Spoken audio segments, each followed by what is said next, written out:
Surprise dhotis and shirts नाले पूमर दा Puma Majestic Collections Premium Dhotis and Shirts.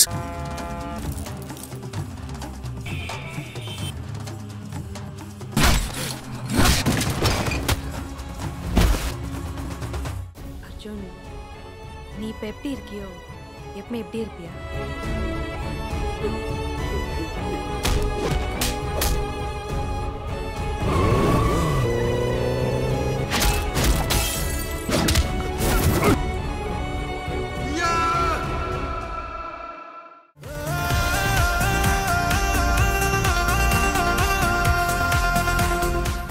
Holidays nale adu namma GT Holidays da. GT Holidays, South India's #1 travel brand. You know you are special when you're with GT Holidays.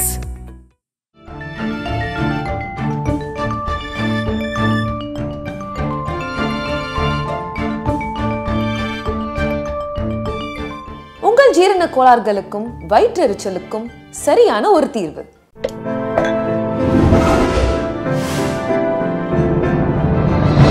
चाय with Chitra Arjun டைரக்ஷன்ல பரசுராமில் பண்ணினேன். Actually எனக்கு வந்து தியாகராஜன் அண்ணா தான் எனக்கு சொன்னார். பிரசாந்த் அப்பா பிரசாந்த் அப்பாவை வந்து தியாகராஜன் அண்ணாவே எனக்கு 78லேருந்து தெரியும். எப்படி பாண்டிச்சேரிக்கு வந்திருந்தார் அவர் ஏதோ இதுக்கு ஈவெண்ட்டுக்கு. அப்போ நான் வந்து எஸ்எல்சி படிச்சுட்டு இருக்கேன்.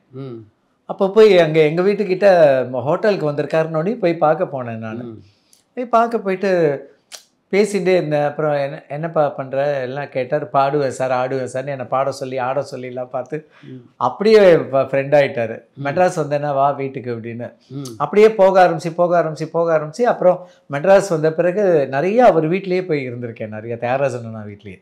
இன்ஃபேக்ட் பிரசாந்த் என்கிட்ட ஒரு 6 இயர்ஸ் பாட்டு டான்ஸ் கற்றுண்டாப்புல. பாட்டு கற்றுனா? ஆமாம், பாட்டு டான்ஸ் ரெண்டுமே கொஞ்சம் எக்ஸ்பிரஷன்லாம் கற்றுக் கொடுத்தேன் பிரசாந்துக்கு. நல்லா பாடுவாரா பிரசாந்த்? நல்ல ஞானம் சார், நல்ல நாலேஜபிள் பர்சன் பிரசாந்த். நல்ல பையன், நல்ல பையன். அண்ணாட்ட சொல்லிகிட்டே இருப்பேன், அற்புதமாக வளர்த்துருக்கீங்க நான் பிரசாந்தை, ரொம்ப அருமையாக வளர்ந்துருக்காப்புல அப்படின்னு சொல்லுவேன். இப்போ கூட அந்தகனில் ஒரு பண்ணினேன்.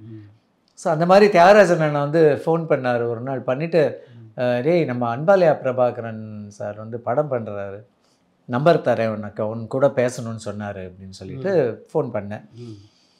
ஃபோன் பண்ணி பேசினோடனே சார் நீங்கள் மோகன் சார் நீங்கள் நாளைக்கு டி நகர் போயிடுங்க, நம்ம ஆஃபீஸு அவர் அர்ஜுன் சார் வருவார், அவரை போய் மீட் பண்ணிவிடுங்க அப்படின்ட்டு. நான் அன்றைக்கின்னு டையெல்லாம் போட்டுட்டு டிஷர்ட் பேண்ட் எல்லாம் போட்டுட்டு நான் ஆஃபீஸ் போயிட்டேன். மாறிடுவேன். நான் போய் உட்காந்துட்டு இருந்தேன். கொஞ்ச நேரம் கழிச்சு அர்ஜுன் சார் என்ட்ரு ஆனார். அப்படி போயிட்டு அப்படியே ரிவர்ஸ்லேயே வந்தார். மோகன் வைத்தியா சார்? ஆமாம். நான் எழுந்துட்டேன் அவரை பார்த்து. சார் உட்காருங்க அப்படின்னு கிட்ட வந்து பார்த்து, ஏன்பா என்னப்பா அப்பா கேரக்டருக்கு ஆள் ஆயிடுச்சுன்னு சொன்னால் அண்ணன் கேரக்டருக்கு கூட்டி நல்ல அப்படின்னாரு. சார் நான் பண்ணுறேன் சார், கெட்டப் போட சொல்லுங்கள், நான் பண்ணுறேன், கண்டிப்பாக பண்ணுறேன் சார், ஆசையாக இருக்கேன், பிடிச்சிருக்கு அவர் சொல்கிறது, டேட் கொடுத்துருங்க அப்படின்னாரு. அப்புறம் அங்கே அந்த விக்கெல்லாம் பண்ண சொல்லிவிட்டு இந்த குடுமி விக்கு, அப்புறம் நான் மேக்கப் மேன் ஹேர் ட்ரெஸ்ஸர்கிட்ட சொல்லி அந்த தாடியெல்லாம் இந்த மாதிரி இது பண்ண சொல்லி ரெடியாகி போய் கடுக்கன்லாம் போட்டுன்னு எல்லாம் பண்ணிவிட்டு போய் பஞ்சகச்செல்லாம் கட்டின்னு போய் அவர் வரும்போது அங்கே போய் நின்னேன். கமல் சார் மாதிரி இருக்கீங்க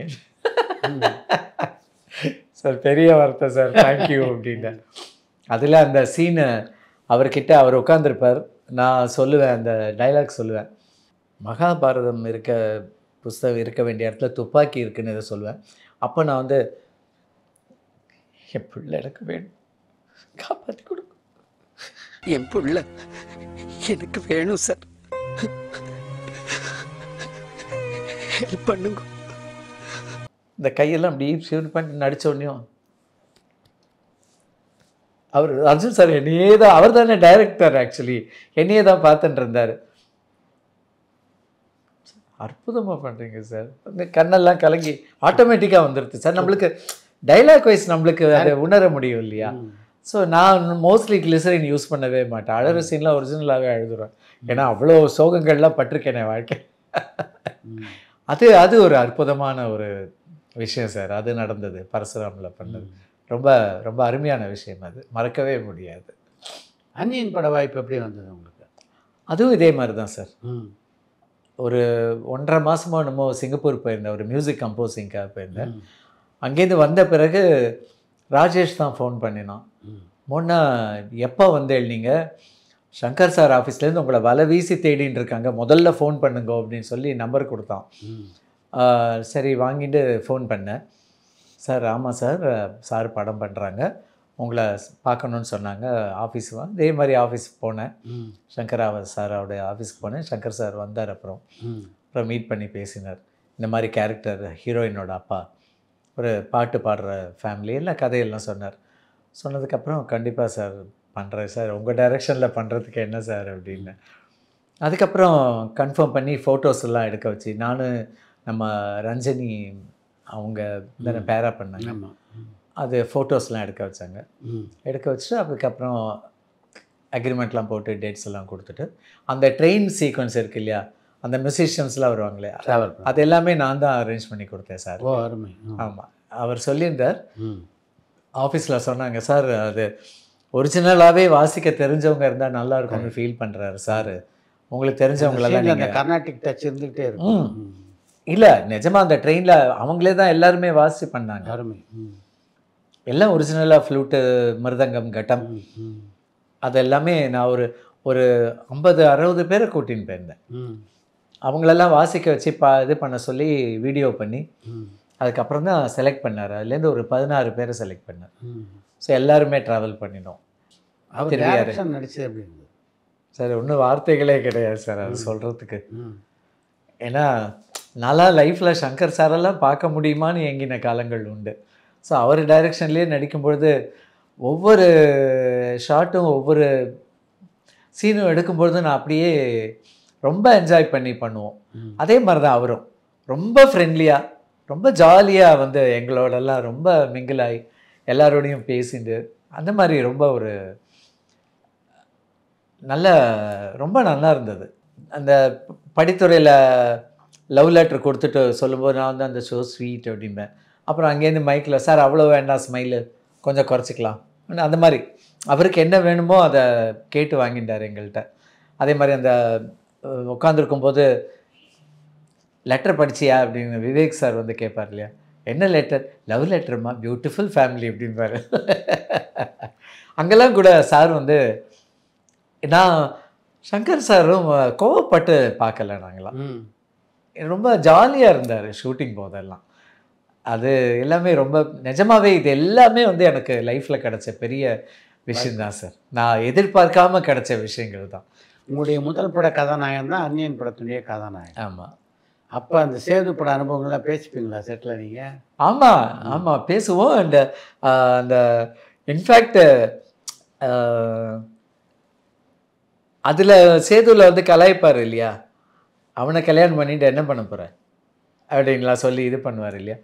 அப்போது அந்த லெட்டர் கொடுத்துட்டு காலில் விழுந்துட்டு அபிவாதியை சொல்லி காலில் விழுந்தோடனே, அது ஷார்ட் முடிஞ்சோடனையும் அந்த அம்பி வேற இந்த அம்பி இப்போ காலில் விழுந்துட்ட சந்தோஷமா அப்படின்னா, என்னைக்கு நீ என்னது அப்படின்னு. ஸோ இதுவாயிடுச்சு, ஆயிடுத்து, சந்தோஷம் தானே அப்படின்னு. அதெல்லாம் ஒன்றும் இல்லை. அதே மாதிரி அண்ணியின் போது விவேக் சார் மோஸ்ட்லி எங்களோடய தான் இருப்பார். ஏன்னா நிறைய மியூசிக் இது தெரியும் இல்லையா. அப்போது இவரும் நெடுமுடி வேணு சாரும் எங்களுடைய இந்த 16 பேர் நாங்கள்லாம் தான் உட்காந்து பேசிகிட்டு இருப்போம். பாட்டு நிறைய நெடுமுடி வேணு சார் மிருதங்க வாசிப்பார் எடுத்துட்டு. அந்த பசங்க வந்துட்டு சொல்லுவாங்க, அசிஸ்டன்ட் டைரக்டர்ஸ், சார் கேரவான் இருக்குது அப்படின்னு. வேண்டாம், இங்கே நன்னா இருக்கே, இவளோடலாம் நன்னா சந்தோஷமாக இருக்குது, நாங்கள்லாம் பாட்டு பாடிட்டு இருக்கோம் அப்படின்பார். Such a great person sir Nedumudi Venu sir.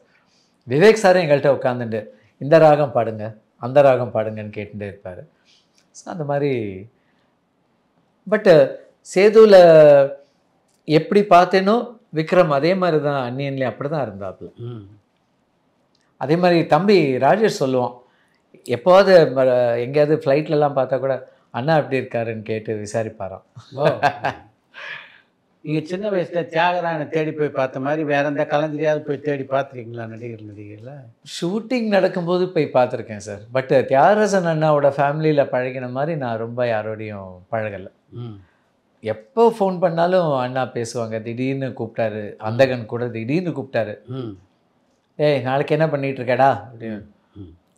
ஃப்ரீயாக தானே இருக்கே, சரி சரி இங்கே இதுக்கு வந்துரு, மவுண்ட் ரோட்டில் மியூசிக் மியூசிக்கல்ஸ்க்கு வந்துரு, என்னென்னா அப்படின்னு.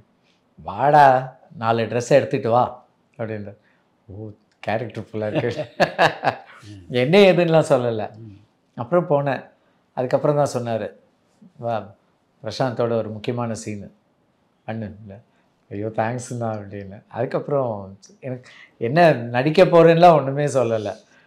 அது மாதிரி அண்ணாவுடைய பூவுக்குள் பூகம்பம் படத்துலையும் ஒரு சின்ன கேரக்டர் பண்ணியிருந்தேன். பட் அது படத்தில் வரல, கண்டினியூ பண்ண முடியாமல் போயிடுது எனக்கு. ஏன்? நான் எங்கேயோ ஊருக்கு போயிட்டேன் நான் அந்த சமயம். ஐ திங்க் அப்பவும் சிங்கப்பூர் தான் போயிருந்தேன்னு நினைக்கிறேன். ஸோ அதனால் அது கண்டினியூ பண்ண முடியாமல் போயிடுது. அதுக்கப்புறம் அப்படியே போச்சு. எனக்கு அந்தகன் திடீர்னு கூப்பிட்டோன்னே ரொம்ப சந்தோஷமாக இருந்தது. ஸோ தேங்க்ஸ் டு தியாகராஜன் அண்ணா. அண்ணா தேங்க்யூ ஸோ மச். நீங்கள் பல மியூசிக் காம்படிஷன்லாம் ஜட்ஜாக இருந்திருக்கீங்க. ஆமாம் சார். அதில் வந்து உங்களுக்கு பிடித்த பாடகியான வாணி ஜெயராம் கூட ஒரு நிகழ்ச்சியில் கலந்துக்கிட்டீங்க இல்லையா? ஆமாம். எப்படி இருந்தது அந்த அனுபவம்?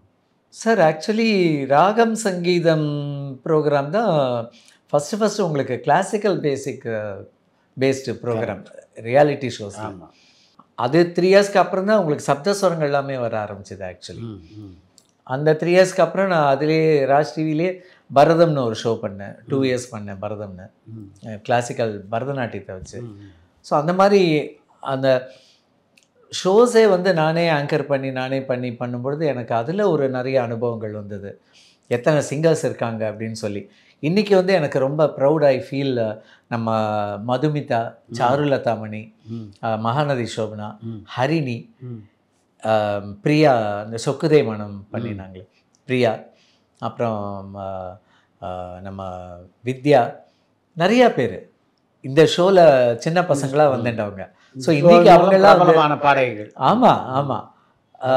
அது மாதிரி கார்த்திக், ஹரிச்சரன், இவ எல்லாருமே வந்து அந்த +2 10th படிக்கும்பொழுது என்னோட நிகழ்ச்சியில் வந்து கலந்துட்டாங்க தான். சொர்ணமால்யா பரதமில் வந்து கலந்துட்டாங்க. ஸோ எனக்கு ரொம்ப பெருமையாக இருக்கும் அதை நினைக்கும் பொழுது. ஸோ நம்ம ஷோவில் வந்த குழந்தையெல்லாம் இன்றைக்கி இவ்வளோ பிரம்மாண்டமாக இருக்காங்களேன்னு நினைக்கும்போது ரொம்ப ப்ரௌடாக ஃபீல் பண்ணுவேன். அதே மாதிரி அதுக்கப்புறம் வந்து பார்த்திங்கன்னா நிறையா பொதிகையில் வந்து செவிக்கும் சுவைக்கும்னு ஒரு ஷோ பண்ணேன். ஒரு 10 minutes சமையல், அப்புறம் 20 minutes தூர்தர்ஷனில் வந்து செட்டு போட்டு அதில் ஷோ. அப்புறம் மெகா டிவியில் சரிகமான்னு ஒரு ப்ரோக்ராம் பண்ணேன். அது மாதிரி நிறையா ப்ரோக்ராம்ஸ் விஜய் டிவிலேயே நான் ராகம் சுகராகம்னு ஒரு 36 weeks ப்ரோக்ராம் பண்ணினேன். அதான் இப்போ தான் ஸ்டார் விஜய் உங்களுக்கு. முதல்ல விஜய் டிவி அது அப்போவே பண்ணியிருக்கேன் நான். இப்போது ரீசெண்டாக புதுயுகமில் முடிஞ்சது ஆடவா பாடவான்னு ஒரு ஷோ, என்னோட கான்செப்ட். அதில் வந்து டான்ஸ் அண்ட் மியூசிக் ரெண்டுமே. அப்போது சரிகமாப்பால் ஜூரியில் இருந்திருக்கேன். 2012 நானும் நம்ம மலேசியா தேவன் சாரோட டாட்டர் அவங்க, தென் ஹரிஷ் ராகவேந்தர், நாங்கள் 3 பேர் தான் ஜட்ஜஸ். அப்போது சரிகமாப்பா ஆரம்பம் 2012. அதுக்கப்புறம் ஜூரியில் இருந்தோம். அது ஒரு தனி அனுபவம் சார். ஏன்னா எத்தனை விதமான குரல்கள், எவ்வளோ விதமான டேலண்டட் சில்ட்ரன், எவ்வளோ டேலண்ட்ஸ் இருக்காங்க அப்படிங்கிறது அது மூலமாக தெரிய வருது நம்மளுக்கு. ஸோ ரொம்ப அருமையான விஷயம் அது. இப்படி பாடணும் அப்படின்லாம் அவங்களுக்கு சொல்லி தருவீங்களா அந்த நிகழ்ச்சிகள்? ஆமாம் சார். கண்டிப்பாக. ஏன்னா இப்போ வந்து உங்களுக்கு பார்த்திங்கன்னா வாய்ஸ் ட்ரெயினர்ஸ்னு வந்துட்டாங்க, நிறையா வந்திருக்காங்க. ஸோ இப்போது நம்மக்கிட்ட சஜஷன் கேட்கும்போது நம்மளும் சொல்லி தருவோம். அப்புறம் பாட சொல்லி நாங்களே ஷூட்டுக்கு போகும்போது அங்கேயே பாட சொல்லி கேட்டு, இந்த இடத்துல இப்படி பாடிக்கோ, இது வரணும், இந்த ப்ரொனவுன்சியேஷன் பார்த்துக்கோ, இதெல்லாம் சொல்லும்பொழுது ரொம்ப ஒரு சந்தோஷமாக இருக்கும். ஏன்னா அவங்களுக்கு தெரிஞ்சுக்கிறதுக்கு ஒரு வாய்ப்பு இருக்கே அப்படின்னு சொல்லிட்டு.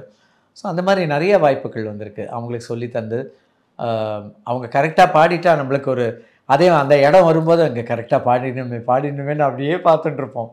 பாடி முடிச்சோடனே பாடிட்டா ஒரு தனி சந்தோஷம் அது ஆக்சுவலி. அது ஒரு தனி அனுபவம். கமலுடைய தசாவதாரம் படத்தில் கூட நீங்கள் நடிக்கிறதா இருந்தது இல்லை? நான் கடவுள் போது தான், அந்த ஷூட்டும் போது தான் எனக்கு தாடியெல்லாம் நிறையா வச்சுட்டு நாங்களாம் கட் பண்ணக்கூடாதுன்ட்டாங்க, கண்டினியூட்டி இருக்குன்னு சொல்லிட்டு. ஸோ 3 months 4 months ஆகிட்டே இருந்தது. அப்போது எனக்கு தசாவதாரம் படத்துக்காக அந்த எனக்கு ஒரு கால் வந்தது. அந்த படத்தில் ஒரு கேரக்டர் கமல் சாரோட, அந்த பஞ்சாபி கமல் சாரோட ஒரு டாக்டர் வருவார் இல்லையா, அந்த கேரக்டர். ஸோ நான் பிரசாத் ஸ்டுடியோக்கு போயிருந்தேன், கார் எடுத்து நான் அங்கே போயிட்டேன், வெயிட் பண்ணியிருந்தேன். சார் வந்து பஞ்சாபி கெட்டப்பில் கேரவான்லேருந்து இறங்கி வந்தார். அப்புறம் சார் வந்துட்டார், வாங்கன்னு கூப்பிட்டோன்னே சார்கிட்ட போய் பேசினேன். அப்போ சாரும் கேட்டார், மோகன் வைத்தியா? ஆமாம் சார் அப்படின்னு. என்ன கேரக்டர் என்னன்னு சொன்னாங்களா அப்படின்னு. ஆமாம் சார் டாக்டர் கேரக்டர் என்னன்னு சொன்னேன். தாடிலாம் அவ்வளோ வருது. அப்போ நான் சொன்னேன், இல்லை சார் நான் கடவுள் படம் போயின்னு இருக்கு, கண்டினியூட்டி இருக்குன்னாங்க, நான் கேட்டுடுறேன், நான் எடுத்துடுறேன் வேணும் நான், ஏன்னா அது எப்போன்னு தெரியல என்ன. ஓகே நீங்கள் பேசிக்கங்க அப்படின்னு சொல்லிட்டு அவரு போயிட்டார் உள்ள. இதெல்லாம் பேசி திரும்பத்துக்குள்ளே கேரக்டர் ஃபிக்ஸ் ஆகிடுது. ரொம்ப மிஸ் பண்ணேன் சார் அந்த கேரக்டரை. ஏன்னா அவரோடையே ட்ராவல் பண்ணியிருக்கலாம், சாரோடையே ட்ராவல் பண்ணியிருக்கலாம். பிக் பாஸ் போது நான் ஞாபகப்படுத்தினேன், நான் வந்தேன் உங்களை பார்க்க ஞாபகம் இருக்கா அப்படின்னு. ஓ ஆமாம் ஆமாம் ஆமாம், கேரவான்லேருந்து வந்து நான் பேசினேன் உங்கள்கிட்ட அப்படின்னார். ஸோ ரொம்ப சந்தோஷமாக இருந்தது. அதே மாதிரி அஜித் பிரசாந்தோட வந்து கல்லூரி வாசலில் அதுலேயும் பண்ணியிருந்தேன். அதுலேயும் நிறையா சீன் வராமையே போயிடுது. ஊட்டிக்கு போயிட்டு ஒரு 10-12 நாள் அங்கே ஷூட்டிங் நடந்தது. அதுலேயும் ரொம்ப வரல. அவர் மணிவண்ணன் சாரோடையே ட்ராவல் பண்ணுற மாதிரி ஒரு கேரக்டர். அந்த அஜித்தும் சூப்பர் பர்சன் சார். இந்தியா ஐயோ ஐயோ. எதனால் சார்? அதாவது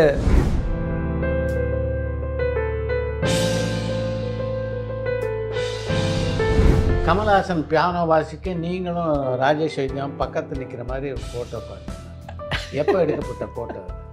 ராஜேஷோட ஃப்ரெண்டு ஒருத்தர் வந்து கமல் சாருக்கு வந்து அந்த எலக்ட்ரிக் பியானோ இது வந்து கொடுக்கணும், பியானோ இது ஒன்று, ஒரு ஒயிட் கலர் பியானோ அவருக்காகவே ஸ்பெஷலாக அவரோட பர்த்டேக்கு. எப்படி இருந்தது பிக் பாஸ் அனுபவம்?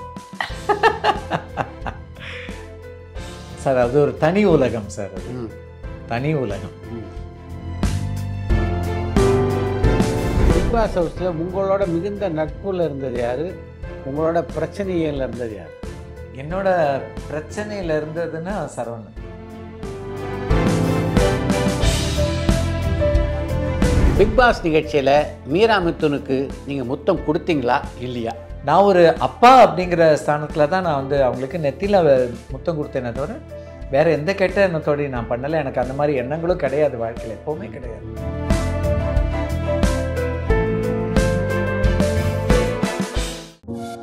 பரபரப்பான சினிமா செய்திகள், நட்சத்திரங்களின் பேட்டிகள், சினிமா வரலாறு ஆகியவற்றை பார்க்கவும் படிக்கவும் உங்களுக்கான இணையதளம் tourantalkies.co.